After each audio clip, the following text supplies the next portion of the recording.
Hello everyone, snabon sawin ni hupa ka hinbole tuni ni khun jong kichat ti zat ta le mu theilu lhagao kidang camera footage la ko na aniki mudo su anve khom hiutin an sei khom ki taw te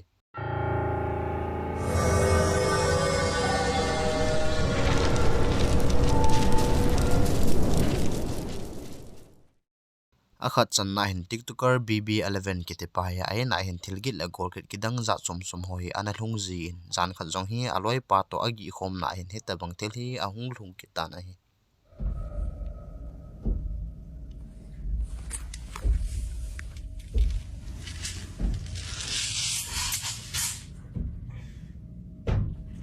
Get up. Get up. Get up.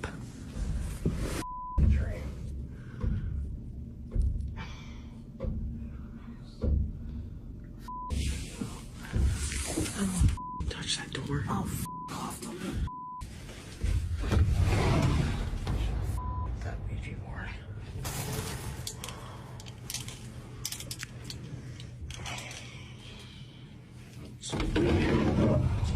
I'm getting out of this room. I can't sleep in here. This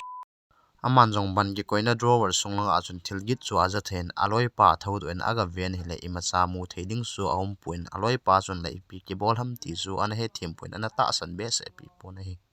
bb11 in jong ai na thil lu he min ta san pi lo ji nin jon khat be be he proof to teding agu in jan khat ama jong asangam pe nin thilgit la gol git ho chu a hen zakit ta in aman jong a phone ason record a bodin thilgit ki za na lang su aga be phei tan hele kichal ti za ta thil kidang ta khat hi a hin mu do ta na hi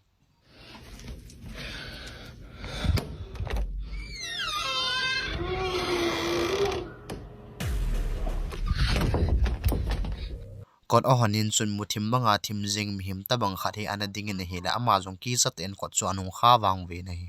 hila ki mu lhagau hi nangin ipil lhagau hin te na tim vv11 ina langjing le hoisi jing lhagau hi hichil lhagau hi a hi dem ki char ta til su khat wang hi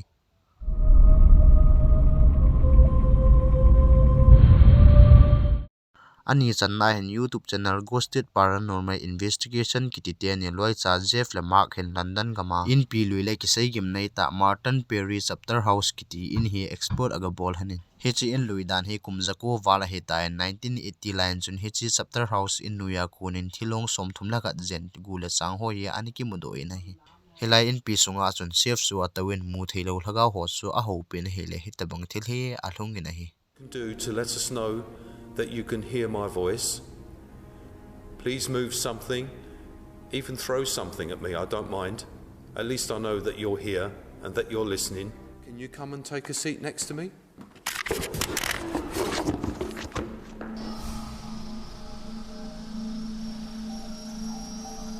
I felt the floor move behind me and I heard footsteps right up behind me. Hilaya hin hoitan ngai le hon ako mai mu theilo thil khat hi hung danin footstep in akizana hi You come and take a seat next to me? Can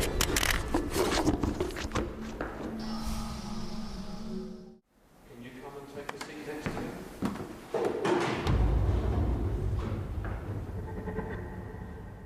Hi there. I heard you. Sorry you made me jump. hete man jong akom ngela footstep bin aza ji nin chun ki chat in ahung ding no wang vein chule helai mo le mi thilong som thum la ka chen ani ki mu na mun chu a hi helai a chun amanin jong camera chu a fit hanin adal hanin hi le thil lam dang ta khat hi ani ki mu do in hi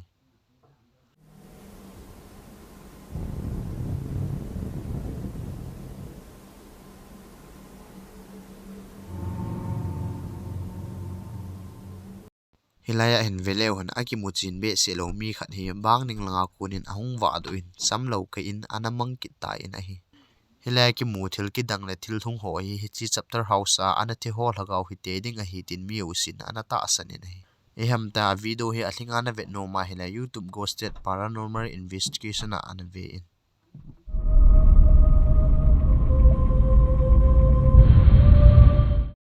athum channa hen masanga ka video upload na chon explorer panjong anamu do lo kaima injong kanamu do lo thilkidang ta kha 10 minute 11 seconds sunga ka viewer son ang mo ta in nanamu do thilkidang chu anave khom hiuti Are there any spirits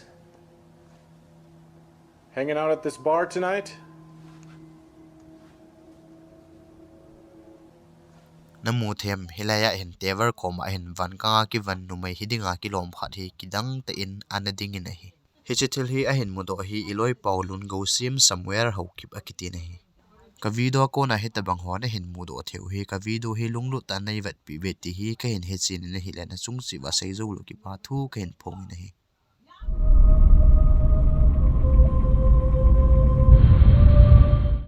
ali channa hen mai hantet hotel kiti hotel gimnei le hotel kidang ta khari anumin hilai hotel a chun thilgi le gor kidang za sum hi ana lungzi hilai chun loi cha phap pi khari explode bolin aga sivni hile ato hom pet lai ta vintil kidang ta khat hi ahung su in hi Charles, I need to know who you are. Is your surname Griffith?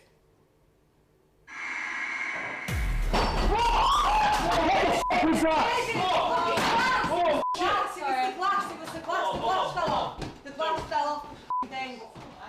What? The glass fell off! amon jong thil hi hoita mu do te na dingai camera he angle za sum hoi diwa ana fit wa hi hin hi ji chun athil hi hoi diwin ki chi diwin ana tha bat ke ro hiti Who you are? Is your surname Griffith?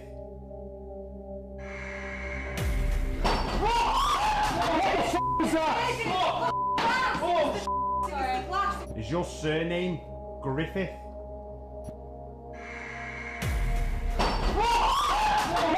Who's that? Is your surname Griffith?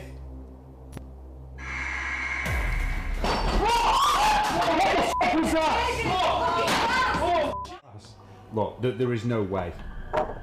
It flings back this way. Like, there's just no way. chu jong le cctv footage sa konin room fire window koma jong hin thil ki dang ta khat hi ani ki mu do khi ni nahi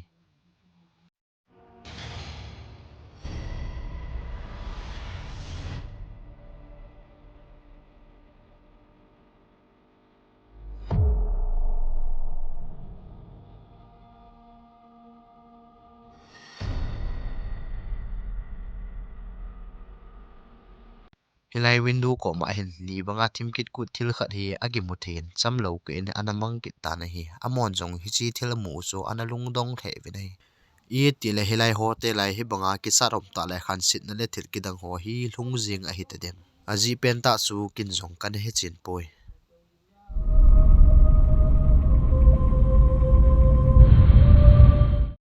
anga channa in tiktoker martin kiti minu hi asapa to bo hin anomin aman jong a hin khwa tu dinga adei lo pen le zan mang ding zenga jong ta thei lo ta kichat te zarom ta thil hi ana tu in a hi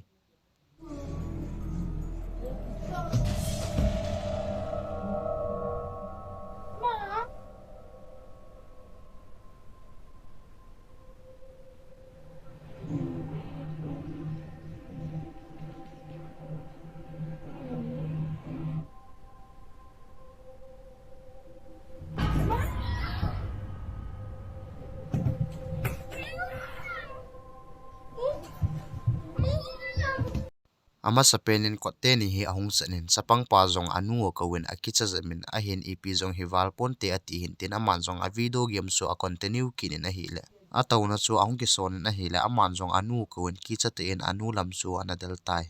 ni khat jong hi anu martin in sung ho a hele na hin hi ta bang thil hi ana su in a hi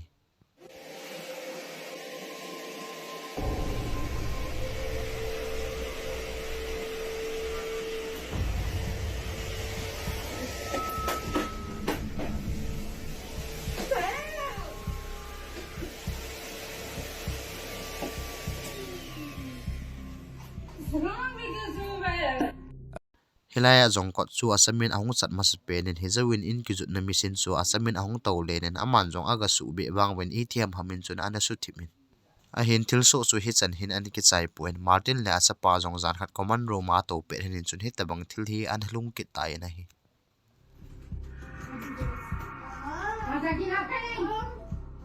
I'm making video at the show.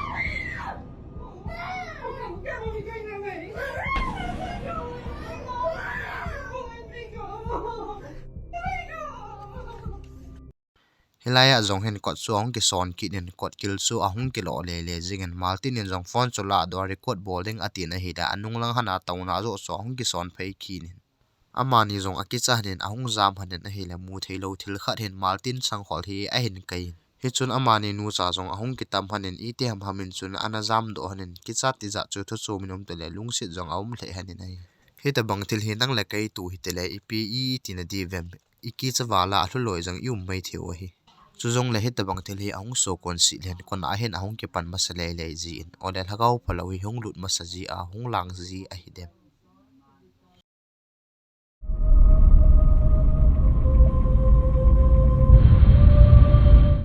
agup sanna hin youtuber arbak heroes kitipa 1960 la ane ke siam do ake mangtalo factory lui ta khare export aga bonin hi le thil kidang ta khare hi ane record do khain a hi things are used for.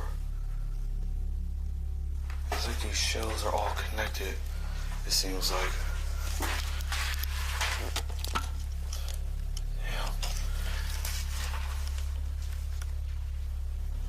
Can't tell though.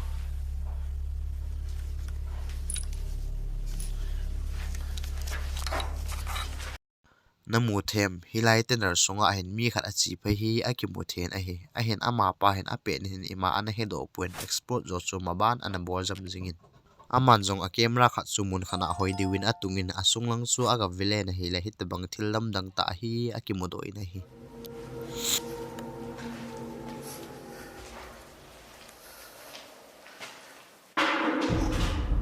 Did you hear that?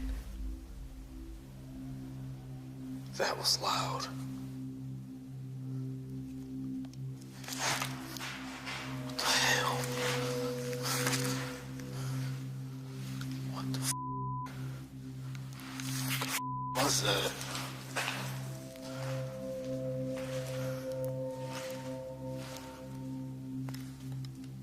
What the was that noise? namu them aman jong thilgin ki za na lang avet le pe ni hin anung lang a hin akang ngan kha e ahung wa zemin aman jong anung lang cho he thimin hi la kinung hei wang ve na ma cha wang amu man pui nei That was loud. What the hell? What the was that? chuzong le hilaya kot lang khana ko ni hin mi khat hin ama hi a hin thim vat hi akimu thein samlo ka le win hi chang su anamang pei ki tai na hi chuzong le ama pa hin ata asa hi gi a hin sai thin ha asa asa le jeng tai na hi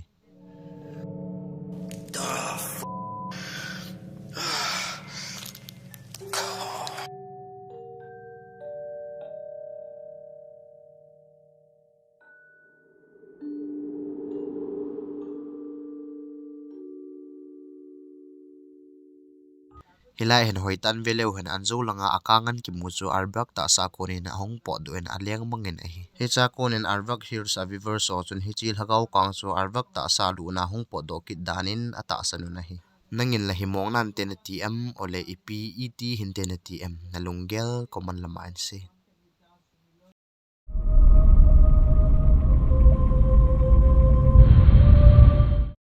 asagi channa hen brazil gama tiktoker zubani kitipa he aina hen gol gi la thilgil kidang za chom chom hi ana hlung zin ama jong zan khari adong munu lora to hen agi khom na hen hi tabang thil hi ana hlung in hi Que porra é essa, mano?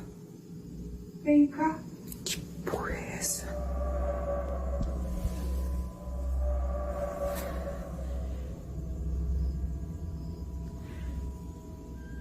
Amor. zubani adong manu hi ama kom chat ngela hi imu a hi in a hin kidang ta in anoi lama konin hin adong manu o bang chat khat hi akiza in a hi Vem cá. Que porra é essa? hi chi thila su jong nungin aina jong hen thil dang tampi la gol kidang za chum chum jang hi ana hlung jingin ne khat jong he ama jong ina achanga pe ni ni tabang thil hi ana hlung ki ta in a hi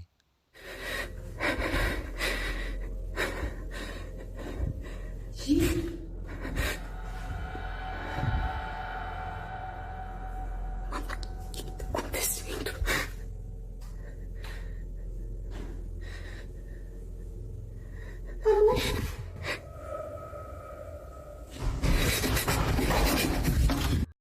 hilaya zong hin ama hi ina sanga pe ni hin no mai ogin khat he ke zain obani hi a hin kawin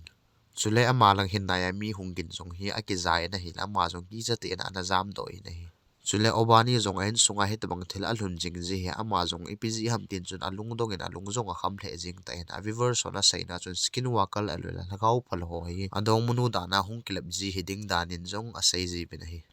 a hel hathum ta wangwang soi ma cha thum loin a hung pa pai danin awmin nikhat adong munu to hung gi khom kit han ta na hi le hitabang thil hi a hung su kit ta na hi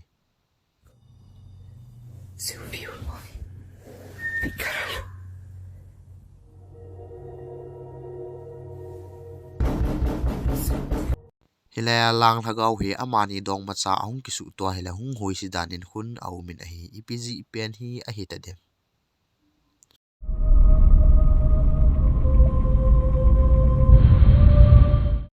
agit channa hin youtuber ghost of kamar mind kitipa in ahen thil ki dang la gol git cha chum chum ho hi ana lhung ji na aman jong a phone a konin chun record ana bol do ji nei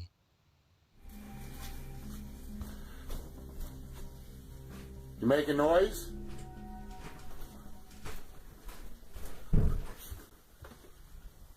You making noise upstairs?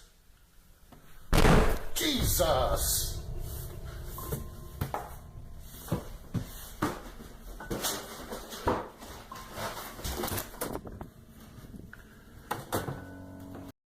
nikhat hi ama jong tv that lowin ai mon hi la khowa konin hin thilgin khat hin a hin su khangin aman jong alai chu awan hi la ama sangan kidang te in kicharom ta thil khat hi an dingin aman jong a phone chu ala do in an record do wang ve nei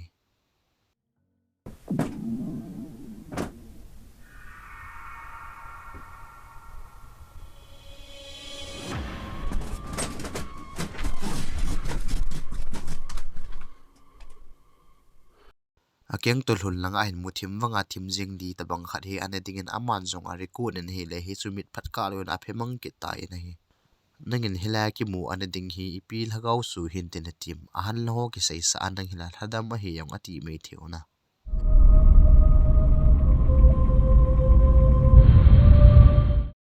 agit channa hin mars ki tipa he achanu to hin snow la awa do na hin thil kidang ta khat hi an record do kha in hi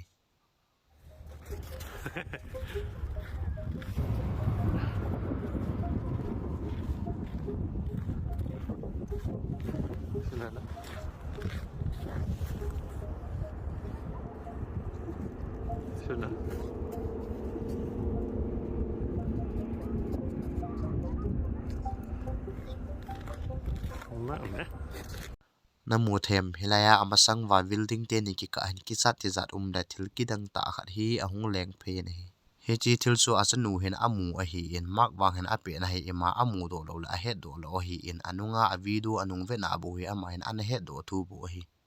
nangin hila ki mu thil hi ipi hin te na tim nalungo dong ling a hi ke jong kalung dong in a hen lei se da hi in thil yo si aum thei thil nga na hi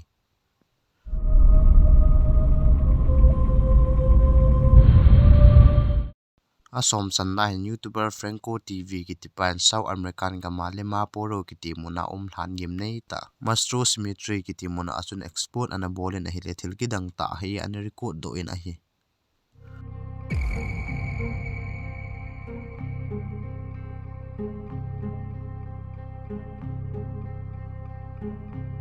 heta bang thil ki dang ho an record do kha zinin chuna viewers tam ten hi chlai hlan mola chunung chi ki din a hin ha request le ven a hi la ama jong ani ve san na denga hi chal han mola chu export bola hung ki hi aman jong hila chun golgin ho hi aza then heta bang thil jong hi mu do in au min a hi Okay.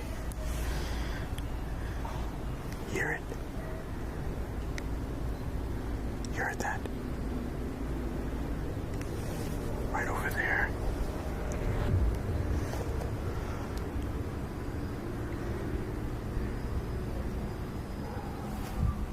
Someone's whistling. Yeah, that. I'm out. franken golgin ki za nalam avet pe nin chun anui lama kun hin mi khat hin a hin thim venin hi chu frankie hin anamu do opu in a hi aman jong export chu a hin bol jam jing na hi le hita banga ki charom ta thil hi mu do in au min a hi That area where people end their lives. I kind of want to look at this place. See if I could probably get some stock footage from it or something. What the hell is that?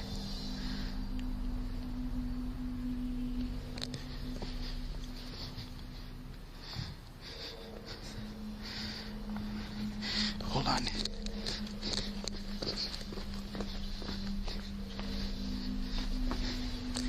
I saw something small there.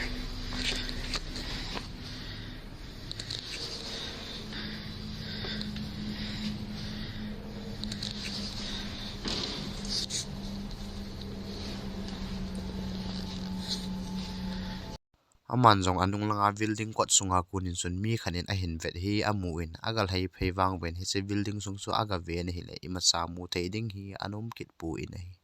swin frankie jong a thilmu chu amit hla po ailo la light reflection ho po a hi sa ki ni ama jong ahung ba phei phei ki ta na hi le kichat ti za rom ta thel ki dang hi atu ki ta na hi. That's the front door there.